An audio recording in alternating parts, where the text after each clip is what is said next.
Hello everyone. तर मागच्या व्हिडिओमध्ये नाही का आपण परपटी रसायन पाहिले, तर ह्या व्हिडिओमध्ये आपण कुपीपक्व रसायन पाहणार आहोत. तर कुपीपक्व रसायन. आता कुपीपक्व रसायनाची परिभाषा काय सांगितली बघा. तर कुपी म्हणजे काय, कांचकुपी, आणि पक्व म्हणजे अग्निनाम पक्व, अयन म्हणजे स्थान. म्हणजे कुपीपक्व रसायन हा शब्द ना तो फोडून आपण त्याचा अर्थ लिहिला. म्हणजे अर्थातच काचकुपीच्या माध्यमातून पदार्थाला अग्नी स्थानात ठेवून पाक करणं व निर्मित औषधीला कुपीपक्व रसायन म्हणतात. बरोबर. इथं काय सांगितलं बघा, जी काही काचकुपी आहे तर तिच्या माध्यमातून काय करायचं आहे, आपल्याला पदार्थाला अग्नी द्यायचा आहे. आणि जे काही निर्मित औषध तयार होईल त्यालाच कुपीपक्व रसायन असे आपण म्हणतात. आता त्याचं महत्त्वामध्ये काय सांगितलं आहे बघा. तर कुपीपक्व रसायन निर्माणमध्ये गंधक जारण होण्याच्या कारणाने, आता जे कुपीपक्व रसायन आपण निर्मित करणार आहे त्याच्यामध्ये आपण जो काही गंधक टाकणार आहे तर आपण अग्नी देणार. मग काय होईल, याचं गंधकाच्या जारणामुळं औषधी आहे ना तर तिला काय होईल, ती गुणसंपन्न बनते. काय सांगितलं बघा, कुपीपक्व रसायन निर्माणमध्ये गंधक जारण होण्याच्या कारणानं औषधी ही रसायन गुणसंपन्न असते. आता गंधकाची जीर्ण केली जाणारी मात्रा जसे समगुण, द्विगुण इत्यादीने जारीत पारद एक विशेष कार्य करणारा होतो. आता इथं वर सांगितले बघा की रसायन गुणसंपन्न होती, म्हणून परत इथं काय सांगितले की गंधकामुळेच काय व्हायला लागले, गंधकाची जी जीर्ण केली जाणारी मात्रा आहे त्याच्यामुळेच काय होईल, ती जो काही जारीत आपण पारद आहे तर तो एक विशेष कार्य करणारा बनतोय. कशामुळं, तर गंधकामुळं. आता हे त्याचं झालं महत्त्व.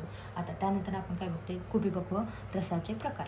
आता घटकद्रव्य व प्राप्तिस्थान यांच्या आधारावर कुपीपक्व रसाचे आपण प्रकार पाडलेत. कशाच्या आधारावर, घटकद्रव्यांच्या आधारावर आणि प्राप्तिस्थान, तो म्हणजे कुठं त्याची प्राप्ती होती त्याच्यावर, या दोन घटकांच्या आधारावर आपण प्रकार केलेत. आता घटकद्रव्यांच्या आधारावर गंधकाच्या योगानं म्हणजे गंधकयुक्त आणि गंधकरहित असे दोन प्रकार घटकद्रव्याच्या आधारावर मध्ये. आता सगंध, यात पारद व गंधक सोबत अन्य धातू पण असतात. बरोबर. आता पारद प्लस गंधक काय म्हणतात, रससिंधूर म्हणतात. पारद प्लस गंधक प्लस सुवर्ण त्याला म्हणतात मकरध्वज. पारद प्लस गंधक प्लस ताम्र त्याला म्हणतात ताम्रसिंधूर. असे हे 1-2 एक्झाम्पल लिहिले, ह्याच्यात तरी पण सफिशियंट आहे. आता त्यानंतर निर्गंध. आता ह्याच्यामध्ये काय, तर गंधक रहित. आता निर्गंधामध्ये काय सांगितलं, पारद प्लस कासीस प्लस सैंधव लवण त्याला म्हणतात रसपुष्प, आणि पारद प्लस गंधकाम्ल प्लस सैंधव लवण त्याला म्हणतात रसकर्पूर. बरोबर. निर्गंधाचे हे दोनच आहे, त्यामुळे हे दोन्ही पण लक्षात ठेवा. पारद प्लस कासीस प्लस सैंधव लवण त्याला म्हणतात रसपुष्प, आणि पारद प्लस गंधकाम्ल प्लस सैंधव लवण त्याला म्हणतात रसकर्पूर. आता त्यानंतर काय आपण बघायचं आहे, प्राप्तिस्थानावर आधारित. आता कुपीपक्वाच्या वेगवेगळ्या स्थानात, उदाहरणार्थ गळा किंवा तळात प्राप्त होण्याच्या कारणाने, म्हणजे कुपीपक्वाच्या कुठल्या स्थानात तो प्राप्त होतो त्याच्या आधारावर केलं. बरोबर. तर कुपीच्या वेगवेगळ्या स्थानात, उदाहरणार्थ गळा किंवा तळात प्राप्त होण्याच्या कारणाने गलस्थ, तलस्थ असं म्हणतात. किंवा दोन्ही भागात जर प्राप्त होत असेल तर त्याला काय म्हणू आपण, उभयस्थ. बरोबर. आता त्यानंतर गलस्थमध्ये काय प्राप्त होतं आपल्याला, तर रससिंधूर प्राप्त होते बघा. रससिंधूर आणि जे खालचे निर्गंधाचे दोन होते, रसपुष्प आणि रसकर्पूर, हे दोन पण हे दोन लक्षात राहिले तरी चालतील. रससिंधूर, रसपुष्प, रसकर्पूर, तालसिंधूर आणि मल्लसिंधूर हे गलस्थ आहे. तलस्थमध्ये कुठलं म्हणजे तळात स्वर्णवंग आणि समीर पन्नग हे दोन, आणि उभयस्थमध्ये कोण मकरध्वज आणि सिद्धमकरध्वज हे दोन आपल्याला असे दोन प्रकार पडलेले आहेत. आता त्यानंतर कुपीपक्व निर्माण सामान्य विधी. आता कुपीपक्वाची जी सामान्य निर्माण विधी आहे ना तर ती पाहणार आहोत आपण. तर त्याच्यामध्ये काय, तर 9 स्टेप फॉलो केलेले आहेत. आता त्याच्यामध्ये काय, आधी आपण ह्या वाचून घेऊ, परत खाली एक्सप्लेन केलेले आहेत. आता कापड मातीयुक्त काचकुपी निर्माण, जी काय मात कापड असेल त्याच्यायुक्त जी काचकुपीची निर्मिती करायची. परत कुपी मध्ये कज्जली पुरण, जी काही कुपी आहे त्याच्यामध्ये कज्जलीचं पुरण करायचं. परत कुपी स्थापन, परत अग्नीचा व्यापार, परत सिद्धी लक्षण अवलोकन, परत कुपी मुखमुद्रण, परत स्वांगशीतीकरण, कुपी भेदन आणि कुपी पक्व रस एकत्रीकरण. अशा ह्या 9 स्टेप आहेत. ठीक आहे, यातली एखादी जर मिस झाली तरी पण एवढं काय नाही. परत सर्वात प्रथम काचकुपीवर मुलतानी मातीयुक्त कापडाचा लेप करावा. आता आपण मात कापड करतो, बरोबर. तर मुलतानी मातीचा आपल्याला मातकापड करून घ्यायचं, आणि तो लेप सुकल्याच्या नंतर, म्हणजे पहिला लेअर जो सुकल्याच्या नंतर दुसरा लेप करायचा त्याच्यावर, म्हणजे असं 7 वेळा करायचं आपल्याला. त्यानंतर हा झालं पहिलं की जो काय कापडयुक्त होतो ते. परत काचकुपी सुकल्यावर त्यात कजेली पुरण करतात, म्हणजे कजेली त्याच्यामध्ये टाकायची, तेच सांगितले की कुपीमध्ये कजेली पुरण. परत कुपी वालुका यंत्रात किंवा वर्टिकल इलेक्ट्रिक मफल फर्नान्समध्ये ठेवण्यालाच कुपी स्थापन म्हणतात. आता कुपीचा गळा अग्निसंपर्कात येऊ नये. जो काही कुपीचा गळा आहे तर तो अग्निसंपर्कात आला नाही पाहिजे, याची काळजी घ्यायची आपल्याला. परत त्यानंतर इथं काय सांगितलं बघा, अग्निव्यापार ही एक महत्त्वपूर्ण प्रक्रिया आहे. ह्याच्यामध्ये काय आपल्याला क्रमाने अग्नी द्यायची असते. आधी मृदू, परत मध्यम आणि परत तीव्र अशी क्रमाने अग्नी द्यायची असते. त्याच्यामध्ये एखादं एक्झाम्पल लिहिलं तर चालेल. रसपुष्प, रसकर्पूर हे आहे, त्याच्यामध्ये आपण मृदू अग्नी वापरतो, आणि जे सुवर्णभंग आहे त्याच्यामध्ये आपण मध्यम अग्नी देतो. आता सिद्धी लक्षण अवलोकन. जेव्हा गंधकाच्या ज्वाळा समाप्त होतात, जेव्हा पारदगंधक कजेली टाकली आपण, जेव्हा गंधकाच्या ज्वाळा ह्या समाप्त होतील तेव्हा काय होईल बघा, रेड बॉटम म्हणजे कुपीच्या तळाचा जो भाग आहे तो हा लाल वर्णाचा होईल. कसा होईल? उगवणाऱ्या सूर्यासारखा दिसतो. तो कसा दिसतोय? उगवणाऱ्या सूर्यासारखा आपल्याला दिसतो. परत शीतशलाका परीक्षण. आता जी काही एक शलाका परीक्षण करणार आहे, म्हणजे एक शलाका घ्यायची आणि ती कुपीमध्ये टाकायची, म्हणजे टाकली तर ती ग्रे रंगाची होते, म्हणजे फ्री सल्फर त्याच्यामध्ये शिल्लक राहिलेलं नाही, असा त्याचा अर्थ होतो. परत कॉइन टेस्टमध्ये काय सांगितले की एक सिक्का कुपी मुखावर ठेवून काढल्यास त्यावर फ्री मर्क्युरी दिसतात. काय करायचं, जी एक आपण सिक्का घ्यायचा आणि तो कुपीच्या मुखावर ठेवायचा आणि त्यावर फ्री मर्क्युरी आपल्याला दिसतात असं सांगितले. परत हनीकोम, त्याच्यामध्ये काय सांगितलं की तळाचा जो भाग आहे तो हनीकोमसारखा आपल्याला दिसतोय. आता कुपी मुखमुद्रण, याच्यामध्ये काय सांगितलं की वरील लक्षणे आल्यानंतर, ही सर्व लक्षणे आल्यावर कुपी मुखाला मुद्रित करणे म्हणजेच कुपीपक्व मुद्रण होय. परत स्वांगशेतीकरण म्हणजे काय तर ते आपोआप दुसऱ्या दिवशी त्याला बघायचं, म्हणजे दुसऱ्या दिवशी थंड झाल्यास कुपीला बाहेर काढायचं, त्याला स्वांगशेतीकरण. परत कुपी भेदन. आता इथं कुपी भेदनमध्ये काय सांगितलं बघा की लेप काढून टाकायचा तो जो काय आहे तो, आणि परत एक सुतळी घ्यायची आणि तिला मातीमध्ये भिजवून घ्यायचं आणि ती तिला बांधायची, तिला जाळून टाकायचं. मग पाणी टाकल्यास काचकुपी तुटते. ह्याचं यूट्यूबला खूप छान व्हिडिओ आहेत, बघायला भेटतील आपल्याला.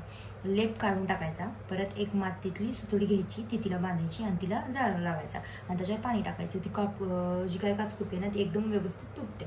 परत कुपी भेदन झाल्यानंतर जो काही आपल्याला जे औषध भेटणार आहे तिचं एकत्रीकरण करून घ्यायचं, म्हणजे मिश्रण करून घ्यायचं. परत साधन आणि यंत्र काय काय वापरलं आपण, काचकुपी वापरली, सुती कापड वापरलं, मुलतानी माती वापरली, अग्नी, शलाका, सिक्का, मुद्रा, आणि याची सविरता अवधी किती आहे? 10 वर्ष. आता जे काही आपण कुपीपक्व रसायन पाहतोय त्याच्यामध्ये 2 एक्झाम्पल सांगितलेत आपल्याला. कुठलं रससिंदूर आणि रसकर्पूर, हे 2, रससिंदूर आणि रसकर्पूर. आता आपण पहिल्यांदा बघणार आहोत रससिंदूर. आता रससिंदूरमध्ये घटकद्रव्ये काय काय आहेत तर शुद्ध पारद, शुद्ध गंधक आणि वटांकुर स्वरस कशासाठी कामा येतो, आणि शुद्ध पारद आणि शुद्ध गंधक किती घ्यायचं? 8 तोळा घ्यायचं.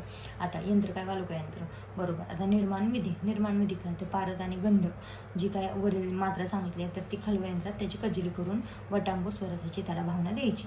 त्यानंतर काचकुपी जिला मात कापल्याचे 7 लेप आहेत त्यात कजेली भरतात व वालुका यंत्राद्वारा क्रमाने अग्नी देतात. जोपर्यंत गंधक जळत नाही, जोपर्यंत पूर्ण गंधक जळून जात नाही तोपर्यंत त्याला आपल्याला अग्नी देत राहायचं. परत जेव्हा यातून पित्तरक्त मिश्रित वर्णाचा धूर बंद होतो तेव्हा काचकुपीच्या मुखावर डाट लावतात. डाट लावण्यासाठी काय काय घ्यायचं बघा. डाटसाठी ईट वापरतात व त्याला चुना किंवा गुळ पाण्याने वाटून लेप लावून 4 याम अग्नी देतात असं सांगितले. परत काय करायचं, थंड झाल्यानंतर काचकुपी काढून त्याच्या गळ्यामध्ये प्रातकाळ सूर्यसदृश रक्तवर्ण, म्हणजे काय करायचं, जेव्हा काचकुपी थंड होईल तर त्याच्या गळ्यामध्ये कसं सूर्यसदृश रक्तवर्ण, म्हणजे सूर्य कसा असा रक्तवर्णासारखा ना, तर रक्तवर्णाचा रससिंदूर आपल्याला प्राप्त होते असं सांगितलं. आणि इथे एक इम्पॉर्टंट एक काय सांगितलं बघा की कोणत्याच प्रकारची जर ह्या प्रोसेसमध्ये हानी झालेली नसेल तर 400 ग्राम जर आपण समगुण कजेली वापरली असेल तर त्यापासून 232 ग्राम रससिंदूर आपल्याला भेटतो. आता हे झालं रससंतुलन. आता रसकर्पूरमध्ये काय सांगितलं, घटकद्रव्य काय काय, शुद्ध पारद, गंधक आम्ल आणि सैंधव लवण. आता रसकर्पूर कशामध्ये येते तर निर्गंधामध्ये येते. बघा आपण दोन जे काही प्रकार बघितले होते हा निर्गंधाचा, त्याच्यामध्ये पारद, गंधक आम्ल आणि सैंधव लवण, तर त्याच्यामध्ये येतो रसकर्पूर. रसकर्पूरमध्ये काय सांगितलं, घटकद्रव्य शुद्ध पारद 48 तोळा, गंधक आम्ल 72 ग्राम आणि परत त्यानंतर काय सैंधव लवण घ्यायचे. परत काय सांगितलं बघा. आता निर्माण विधी काय, सर्वात पहिले काच पात्र घेऊन त्यात गंधक आम्ल आणि पारद घेतात व अग्नीवर गरम करतात. पहिल्यांदा काय करायचं, तर गंधक आम्ल आणि जो काही पारद आहे त्याला गरम करायचं, जेणेकरून ते दोघे एकत्र होतील आणि त्याच्यामधला जो काही द्रवांश आहे तो नष्ट होईल. परत त्याला अग्नी द्यायचं, बंद करायचं आणि त्याच्यामध्ये लवण आहे ना तो मिसळून मर्दान करायचं. परत त्यानंतर त्याला माठ कापडयुक्त काच कुपीमध्ये ठेवायचं आणि कुपीपक्व निर्माण विधीने पाक करायचं. म्हणजे जी काय आपली सामान्य प्रोसेस होती ती करून घ्यायची. परत रसकर्पूर काय होते तर कुपीच्या गळ्याच्या भागात एकत्र जमा होते आणि स्वांशित झाल्यावर ते आपल्याला काढून घ्यायचं. आता रसकर्पूरचा जो काही फॉर्म्युला आहे तर तो काही HgCl2 आहे. मात्रा किती आहे, 2 ते 4 mg. परत काय सांगितलं, अनुपान काय सांगितलंय, त्वकचूर्ण आणि नवसारादी जल हे त्याचं अनुपान सांगितलंय. आणि उपयोग काय, कृमी, त्वकरोग, फिरंगज, व्रण आणि मंडल कुष्ठ इत्यादी. ही अशी सगळी झाली आपली कुपीपक्व रसायन. तर चतुर्विध रसायन आहे, तर त्याच्यामधलं आपण खरलीय, परपटी आणि कुपीपक्व रसायन पाहिलं. आता फक्त एक राहिलंय पोटली रसायन. हे पण खूप छोटे, एका छोट्याशा व्हिडिओमध्ये 5 ते 7 मिनिटाच्या हा जो काही 10 मार्काचा चॅप्टर आहे तो चतुर्वेद रसायन तर तो संपून जाईल. आणि त्यानंतर आपण पेपर 1चं न घेता पेपर 2चं जे काही रस आहेत